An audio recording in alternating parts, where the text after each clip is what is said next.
looking at 3 different options for laminating your stickers today. Everyone loves the holographic sheets, of course. These are like the most popular option for laminating your stickers, but I have 2 different ideas that might surprise you. They're both more budget friendly than the holographic sheets and they look amazing. We're going to look at print and cut so that we can get our stickers ready. We're going to look at applying the laminate so you can get it put down without the air bubbles, without the wrinkles, and then we're going to cut them out and compare results between the 3 different options. Hi, I'm Brenda Lambert. I'm a TJC licensed instructor for Silhouette. You found your way to Silhouette Success, and just a heads up, I have over 200 videos on this channel. So if you have a question related to Silhouette Studio or any of the machines really, you can probably find the answer right here. Go ahead and hit the subscribe button and the notification bell because I try to put out at least one video every week. You're not going to want to miss them. Let's start off with our page setup. You want to make sure that your media size matches your printer settings. I'm going to be using a letter size piece of sticker paper. Next thing we need to do is come over to print and cut. Click on this panel. It has been moved in V5. It used to be in page setup. Now it's down over on the right hand side. Click on print and cut and simply click on enable registration marks. Since I'm going to be importing multiple PNGs, I'm going to go down to my taskbar and click on my file explorer and find my file. It's in downloads. I have the view set to large icon so I can see what is here. Now I can simply grab any one of these images, click on it, hold down and pull over to the side, and it will load the image on the side. The problem I have with this is that if I pull another one over on top of this or anywhere near it, it's going to drag this image into this outline. That's not what we need. Now let's zoom way out. Once our page is zoomed out, we can go back to the File Explorer and start pulling these in. Now they're going to be a lot smaller. We're going to have more area to set our images up in place.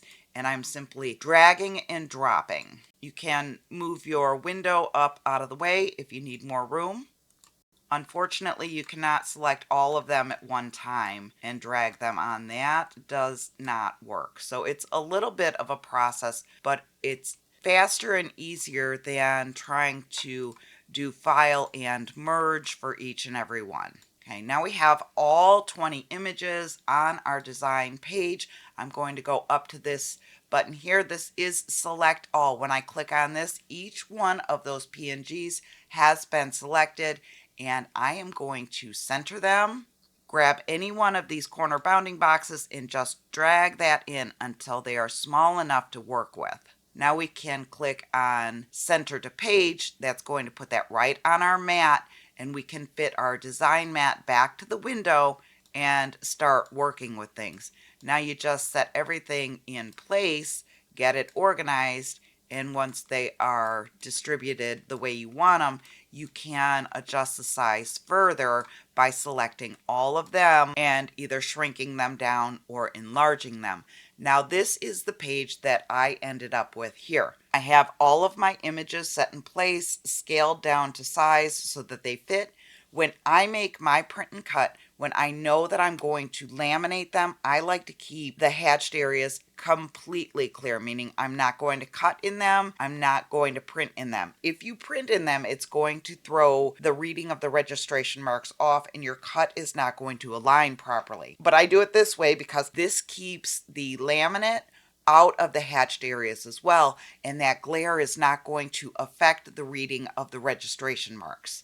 So this is how I set up my sticker sheets. I have created a rectangle in the back. I'm going to set the rectangle to a die cut. The stickers are going to be a kiss cut, and this is now ready to go. I have printed 3 different sheets of the stickers that I just set up in the software. I have the typical holographic laminate that we're going to be using. It's very shiny, very sparkly, but they're not quite letter size, so you do have to trim them. Then we have a roll of Scotch brand laminate. This is a large roll. This is glossy. For the third option, I have a roll of plain contact paper. This is transparent matte. So the last option is not shiny, but you can see the roll is very large, and this is going to make your stickers water resistant, the same as the other two. So we are comparing all of the options. We're going to see how they look. We're also going to compare costs at the end. In order to apply the laminate, you're going to want a pair of scissors and a scraper or squeegee with the felt tip side. Now I can measure so that it fits within these registration marks here. I'm using the grid on the back to keep it straight. Now I'm going to peel up a little bit here and trim away the backing just a little bit so we have a small edge that's sticky, but the majority of the laminate is still going to be covered up by the backing. This is going to give us more control when we place this over our design. You want to hold up the sticky edge so that you can see where you're placing it. Make sure that everything is going to be covered up. Then you can place the sticky edge down. Use the felt edge on your scraper to get that stuck down, and that's going to get you started.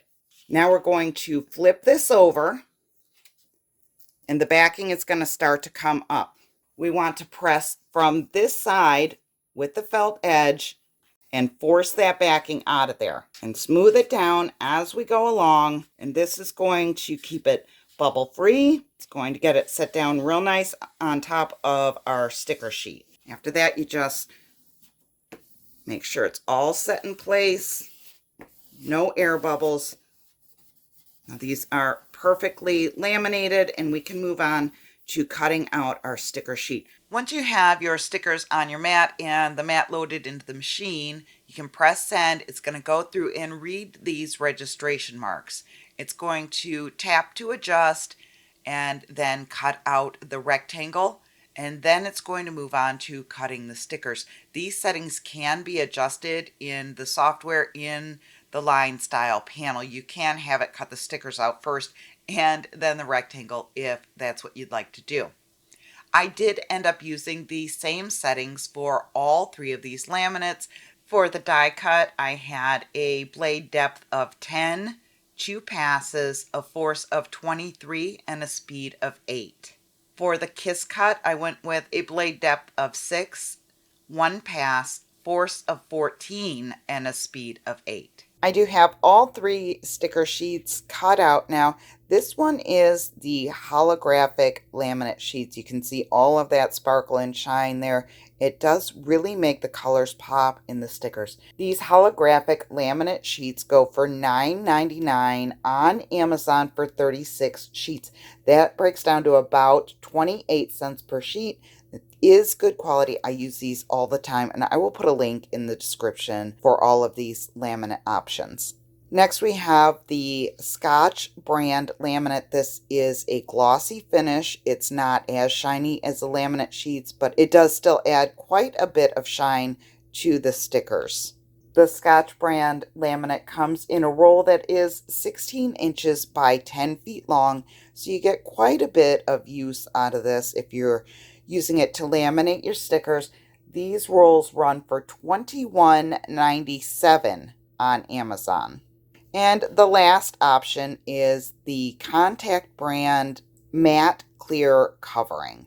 This is not a glossy finish. It does add a little bit of shine, but not nearly as much as the other two options. So if you want a matte finish, this is a really good option. It does cause the colors on the stickers to pop a bit, which is always nice. And these stickers are going to be water resistant as well as the other two options.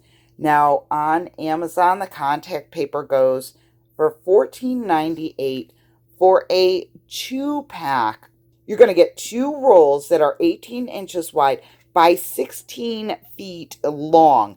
That is a lot of laminate for a little bit of cost. They do have a glossy option as well. I just did not have it on hand. All of these laminates apply in the same manner, and all of them pretty much do the same thing. They all use the same cut settings. Really, the only difference is in the finish. Here we have the matte finish. the glossy finish, and holographic. So you do have options when you are laminating your stickers, and I hope you'll look into each one of them. Now go create something amazing, and I'll see you in the next video.